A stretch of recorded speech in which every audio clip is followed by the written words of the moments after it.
Hello दोस्तों, welcome to my channel GK Educord channel में आप सभी का एक बार फिर से हार्दिक स्वागत है।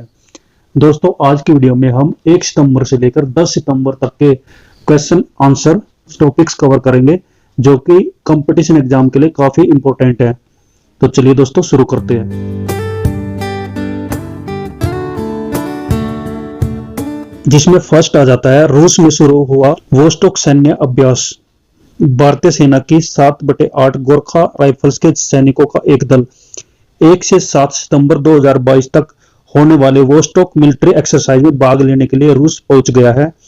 इस अभ्यास में भारत के अलावा चीन, लाओस, मंगोलिया, निकारागुआ, सीरिया और पूर्व सोवियत संघ देशों के 50,000 से अधिक सैनिक भाग लेंगे। 7 दिवसीय अभ्यास में भूमि, वायु, समुद्री घटक शामिल है, यानी कि एयरफोर्स, नेवी और आर्मी, यानी कि आर्मी, नेवी और एयरफोर्स तीनों मिलकर इस एक्सरसाइज में भाग लेंगे। भारत ने समुद्री घटक से दूर रहने का फैसला किया, यानी भारत की तरफ से नेवी नहीं रहेगी। इस अभ्यास के दौरान हमले और रक्षा दोनों के संयुक्त अभ्यास होंगे। इस अभ्यास में 5,000 से ज्यादा तरह के हथियारों का इस्तेमाल किया जाएगा। इसके अलावा इसमें 140 फाइटर जेट, 60 युद्धपोत, गन बोट और संबंधित जहाज शामिल होंगे। वही अमेरिका ने इस सैन्य अभ्यास में शामिल होने वाले हर देश को लेकर चिंता जाहिर की है, क्योंकि रूस जो है यूक्रेन के साथ लड़ रहा है और अमेरिका ने कहा कि रूस के साथ किसी भी देश का सैन्य अभ्यास चिंता का विषय हो सकता है। 67वां फिल्म फेयर अवार्ड्स 2022 के पुरस्कारों की घोषणा कर दी गई है। शेरशाह मूवी को सर्वश्रेष्ठ फिल्म का पुरस्कार मिला है। भारतीय फिल्मों के लिए फिल्म फेयर अवार्ड 2022 का वितरण 30-31 अगस्त को गुवाहाटी में आयोजित किया गया। अब जान लेते हैं पुरस्कारों की सूची। सर्वश्रेष्ठ फिल्म का पुरस्कार शेरशाह मूवी को मिला।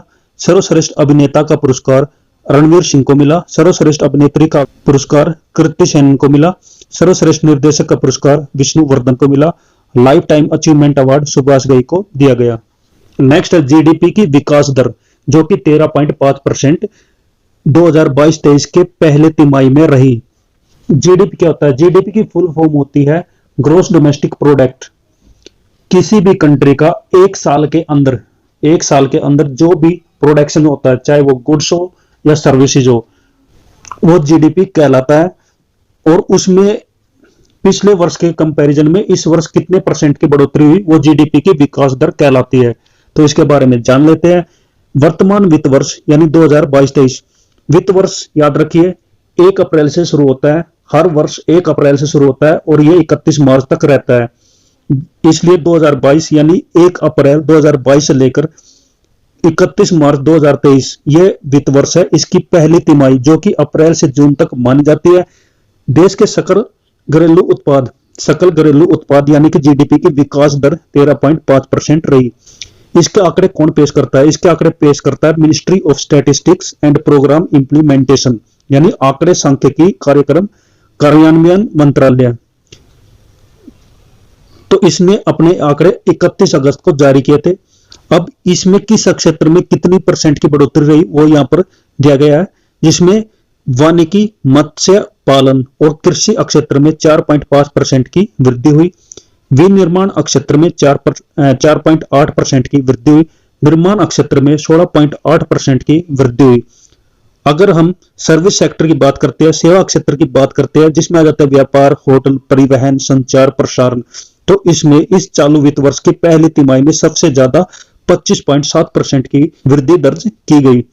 याद रखिए, किसी भी देश की अर्थव्यवस्था 3 सेक्टर में डिवाइड होती है: प्राइमरी सेक्टर, सेकेंडरी सेक्टर और टर्सरी सेक्टर। जो प्राइमरी सेक्टर होता है उसमें कृषि और उससे जुड़े क्षेत्र आते हैं। सेकेंडरी सेक्टर जो होता है उसमें कंस्ट्रक्शन, उसमें विनिर्माण क्षेत्र या फिर प्रोडक्शन क्षेत्र, जिसमें फैक्ट्री, कंपनियां वगैरह आती है जो प्रोडक्शन करती है, वो सेकंड सेक्टर में आती है। टर्सरी सेक्टर में सेवा क्षेत्र आता है, सर्विस सेक्टर आता है। नेक्स्ट इंपॉर्टेंट टॉपिक आ जाता है आईएनएस विक्रांत के बारे में। जैसा कि आपको पता है, आप पिछले कुछ दिनों में न्यूज में देखा होगा, आईएनएस विक्रांत को इंडियन नेवी में शामिल किया गया। यह पहला स्वदेशी निर्मित एयरक्राफ्ट कैरियर है। इसके अलावा भारत के पास पहले से विक्रमादित्य के नाम से एयरक्राफ्ट कैरियर है, जो कि रशिया से भारत ने प्रक्योर किया था। इसके बारे में देख लेते हैं। स्वदेशी विमान वाहक पोत विक्रांत को 2 सितंबर 2022 को प्रधानमंत्री नरेंद्र मोदी की उपस्थिति में कमीशन किया गया, यानी कि नेवी में शामिल किया गया। आईएनएस विक्रांत पर विमान लैंडिंग परीक्षण नवंबर में शुरू होगा, क्योंकि एयरक्राफ्ट कैरियर में फाइटर जेट रहते हैं, हेलीकॉप्टर्स रहते हैं जो उस पर फ्लाइंग करते हैं और ये समुद्र में रहकर एक्सरसाइज करते हैं। तो इसमें यह परीक्षण, ऐसा जो परीक्षण होगा वो नवंबर में शुरू किया जाएगा और 2023 के मध्य तक पूरा हो जाएगा। आईएनएस विक्रांत के बारे में जान लें, इसमें क्या खूबी है, क्या विशेषता है। इस स्वदेशी विमान वाहक 1 यानी कि IAC-1 के रूप में जाना जाता है, क्योंकि यह भारत के द्वारा निर्मित है, इसलिए इसे बोला जाता है इंडिजिनस एयरक्राफ्ट कैरियर। इसका निर्माण भारतीय नौसेना के लिए कोचिन शिपयार्ड, जो कि केरल में है, इसके द्वारा किया गया। इसमें कुल स्वदेशी सामग्री 76% थी, यानी कि इस जहाज के बनाने में जो भी सामग्री मटेरियल जो यूज किया गया है उसका 76% भारत में तैयार किया गया, बाकी 24% दूसरे देशों से इसके कंपोनेंट्स खरीदे गए। यह युद्धपोत 262 मीटर लंबा है, 62 मीटर चौड़ा है और इसकी ऊंचाई 59 मीटर है। इसके फ्लाइट डेक का आकार फुटबॉल के 2 मैदानों के बराबर हो जाता है। यह वाहक 28 नॉट्स यानी कि 52 किलोमीटर की मैक्सिमम स्पीड के साथ चल सकता है और यह एक बार में 14,000 किलोमीटर की दूरी तय कर सकता है। इसका निर्माण 2009 में शुरू किया गया था। इसमें 2200 से अधिक कोच है, जिसमें 1600 से अधिक ट्रूप्स रह सकते हैं। नेक्स्ट आ जाता है भारतीय क्रिकेटर सुरेश रैना ने क्रिकेट के सभी प्रारूपों से, यानी कि T20 से, वनडे से या फिर टेस्ट मैचों से सबसे संन्यास लेने की घोषणा कर दी है। सुरेश रैना ने अपने लाइफ में 18 टेस्ट, 226 वनडे मैच और 78 T20 मैच खेले हैं। आगे देखते हैं, इंडियन नेवी का नया ध्वज का अनावरण किया गया, यानी कि इंडियन नेवी का अब नया फ्लैग होगा। इसके बारे में जान लेते हैं। प्रधानमंत्री नरेंद्र मोदी ने भारतीय नौसेना के नए ध्वज का अनावरण किया है, जो महान भारतीय सम्राट छत्रपति शिवाजी महाराज की मुहर से प्रेरित है। इस नए ध्वज के 2 मुख्य घटक है। इसके ऊपर बाएं में कैंटेन राष्ट्रीय पताका और फ्लाई साइड में एक नेवी ब्लू गोल्ड अष्टकोण है। ये आप इमेज में देख सकते हैं। सेंट जॉर्ज क्रॉस इस नए ध्वज से हटा दिया गया है। अब ऊपर बाएं की ओर तिरंगा बनाया गया है। इसके आगे नीले रंग की पृष्ठभूमि पर सुनहरे रंग में अशोक का प्रतीक है। ये आप इमेज में देख सकते हैं। इसके नीचे लिखा हुआ है समय 9 वरुण है, जिसका अर्थ है जल के देवता वरुण हमारे लिए शुभ है। अब दोस्तों देख लेते हैं 2022 के रेमन मैग्सेसे पुरस्कार के विजेताओं की लिस्ट, जिसमें फर्स्ट आ जाता है सोथियारा चिम, जो कि मनोचिकित्सक विभाग से है, कंबोडिया देश से बिलोंग करता है। तदाशी हटोरी, जो कि नेत्र रोग विशेषज्ञ है, जो कि जापान से बिलोंग करता है। बर्नाडेट मैड्रिड, जो कि बाल रोग विशेषज्ञ है, फिलीपीन से बिलोंग करती है। गैरी बेन चेगिब, कार्यकर्ता और फिल्म निर्माता है, जो कि इंडोनेशिया से बिलोंग करता है। रेमन मैग्सेसे पुरस्कार के बारे में कुछ इंपॉर्टेंट पॉइंट जान लेते हैं, जिसमें फर्स्ट आ जाता है, इस पुरस्कार को एशिया का नोबेल पुरस्कार कहा जाता है। याद रखिए, रेमन मैग्सेसे पुरस्कार को एशिया का नोबेल पुरस्कार बोला जाता है। इसकी स्थापना 1957 ईस्वी में की गई थी। यह पुरस्कार पत्रकारिता के क्षेत्र में, सरकारी सेवा के क्षेत्र में, लोक सेवा के क्षेत्र में, साहित्य और रचनात्मक संचार के क्षेत्र में दिया जाता है। ये 5 श्रेणियां हैं जिसमें रेमन मैग्सेसे पुरस्कार दिया जाता है। 2009 से रेमन मैग्सेसे अवार्ड फाउंडेशन वार्षिक आधार पर इमर्जेंट लीडरशिप सेक्टर के लिए पुरस्कार विजेताओं का चयन करता है। यह था रेमन मैग्सेसे पुरस्कार के बारे में। अब आगे देखते हैं, आगे जान लेते हैं लिज ट्रस के बारे में, जो कि यूके की, इंग्लैंड की नई प्रधानमंत्री चुनी गई है। इसके बारे में देखते हैं। ये यूके की विदेश मंत्री रह चुकी है और इसके अलावा इसको गवर्निंग कंजर्वेटिव पार्टी की नेता के रूप में भी चुना गया है। 6 सप्ताह के अभियान के बाद लिज ने अपनी प्रतिद्वंदी और पूर्व वित्त मंत्री ऋषि सुनक, जो कि भारत से बिलोंग करते हैं, उसको हराया है। लिज ट्रस ब्रिटेन की 56वीं प्रधानमंत्री होगी और देश का नेतृत्व करने वाली तीसरी महिला होगी। पहली 2 थी मार्गरेट थैचर और थेरेसा। लिज ट्रस का पूरा नाम है मैरी एलिजाबेथ ट्रस, जिसका जन्म 26 जुलाई 1975 को इंग्लैंड के ऑक्सफोर्ड में हुआ था। तो ये थे इसके बारे में इंपॉर्टेंट पॉइंट्स। अब आगे देखते हैं, पीएम श्री योजना क्या है, इसके बारे में जान लेते हैं। प्रधानमंत्री ने हाल ही में घोषणा की कि देश भर में 14,500 स्कूलों को पीएम श्री योजना के तहत विकसित और अपग्रेड किया जाएगा। इस योजना की घोषणा केंद्रीय शिक्षा मंत्री धर्मेंद्र प्रधान ने जून 2022 में की थी। ये स्कूल देश के मॉडल स्कूल बनाए जाएंगे, जो नई राष्ट्रीय शिक्षा नीति की मूल भावना के अनुरूप होंगे। ये स्कूल आधुनिक बुनियादी ढांचे से लैस होंगे, जिसमें लैब, स्मार्ट क्लासरूम, लाइब्रेरी, खेल उपकरण, आर्ट रूम आदि शामिल होंगे, जो कि समावेशी और सुलभ होंगे। नेक्स्ट आ जाता है महारानी एलिजाबेथ द्वितीय के बारे में, जिसका निधन अभी फिलहाल में हुआ है। ब्रिटेन की सबसे लंबे समय तक राज करने वाली महारानी एलिजाबेथ द्वितीय, जो 70 साल के शासन करने के बाद 8 सितंबर को स्कॉटलैंड के बालमोरल कैसल में निधन हो गया। महारानी एलिजाबेथ द्वितीय का जन्म एलिजाबेथ अलेक्जेंड्रा मैरी के रूप में 21 अप्रैल 1926 ईस्वी को हुआ था। वह अपने पिता किंग जॉर्ज षष्ठम की मृत्यु के बाद 25 साल की उम्र में 6 फरवरी 1952 ईस्वी को सिंहासन पर बैठी थी।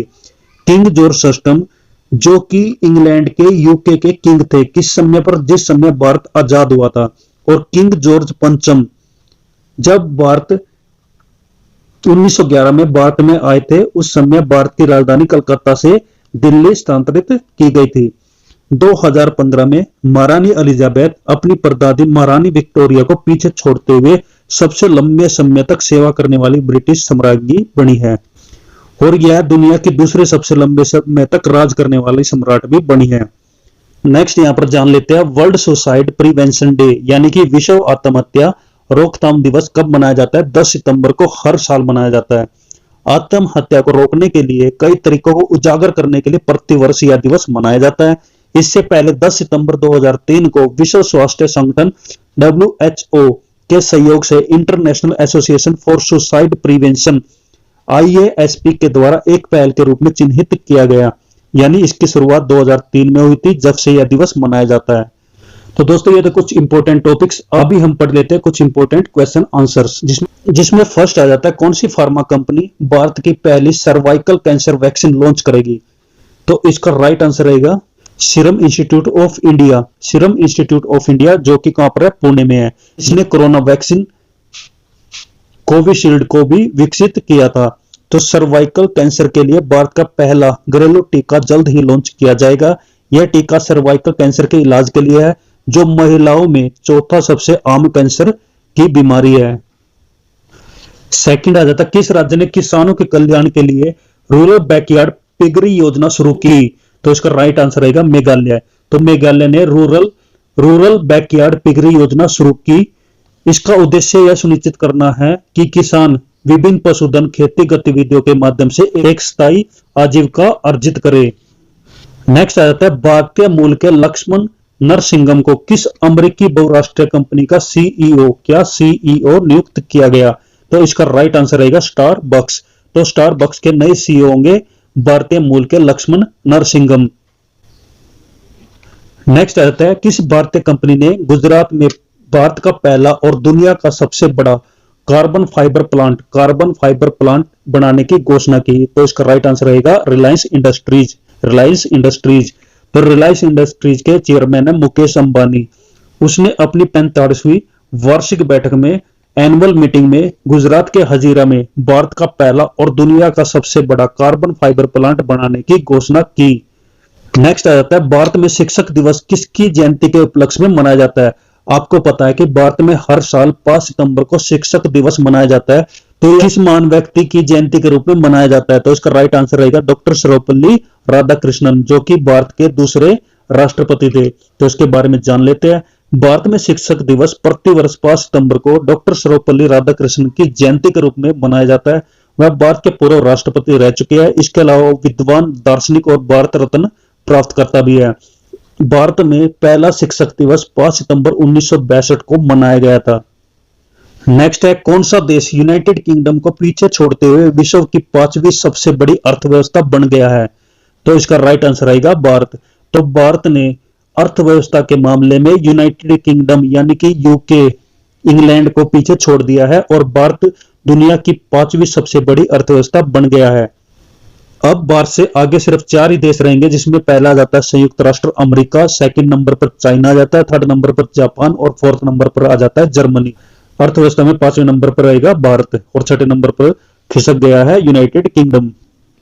नेक्स्ट आ जाता है भारत सरकार ने राजपथ का नाम परिवर्तित किया है। तो इसका नाम क्या रखा है। तो इसका राइट आंसर रहेगा कर्तव्य पथ। तो केंद्र सरकार ने ऐतिहासिक राजपथ और सेंट्रल विस्टा लोन का नाम बदलकर कर्तव्य पथ रख दिया है। राजपथ को औपनिवेशिक काल में किंग्सवे के नाम से जाना जाता था। औपनिवेशिक काल मतलब 1600 ईस्वी से लेकर 19वीं ईस्वी तक भारत का काल औपनिवेशिक काल माना जाता है, जिसमें यूरोप की कुछ कंपनियां आकर भारत में व्यापार करती है। उस समय इस पथ को किंग्सवे के नाम से जाना जाता था और आजादी के बाद इसका नाम रखा गया था राजपथ और अब इसका नाम रहेगा कर्तव्य पथ। और लास्ट आपके लिए बनता है भारतीय मूल की सुएला ब्रेवरमैन किस देश की गृह सचिव चुनी गई? तो इसका राइट आंसर रहेगा यूनाइटेड किंगडम।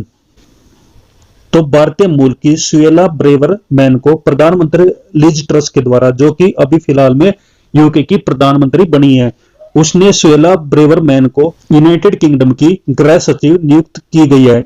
यानी इंग्लैंड का जो गृह मंत्री होगा उसका सचिव रहेगा सुएला ब्रेवरमैन, जो कि भारतीय मूल का है। सुएला ब्रेवरमैन एक ब्रिटिश राजनीतिज्ञ और बैरिस्टर है, जिन्होंने 2020 से लेकर 2022 तक इंग्लैंड और वेल्स के लिए अटॉर्नी जनरल के रूप में कार्य किया है। उसकी माता हिंदू तमिल है और उनके पिता गोवा के निवासी है। तो दोस्तों ये थी आज की वीडियो, जिसमें हमने 1 सितंबर से लेकर 10 सितंबर तक के क्वेश्चन आंसर्स और कुछ इंपॉर्टेंट टॉपिक्स कवर किए हैं। आपको वीडियो कैसी लगी? अगर अच्छी लगी है तो इस वीडियो को लाइक करें, शेयर करें और कमेंट करके जरूर बताएं। दोस्तों मैं कंपटीशन एग्जाम से जुड़े जितने भी सब्जेक्ट है उनके ऊपर वीडियो बनाता रहता हूं। मेरा चैनल है जीके एजुकेट, जिसने अभी तक सब्सक्राइब नहीं किया है तो इसको जरूर सब्सक्राइब करें। तो दोस्तों हंसते रहिए, मुस्कुराते रहिए, अच्छे से पढ़ाई करिए। बेस्ट ऑफ लक सभी को। Thank you. जय हिंद, जय भारत, वंदे मातरम।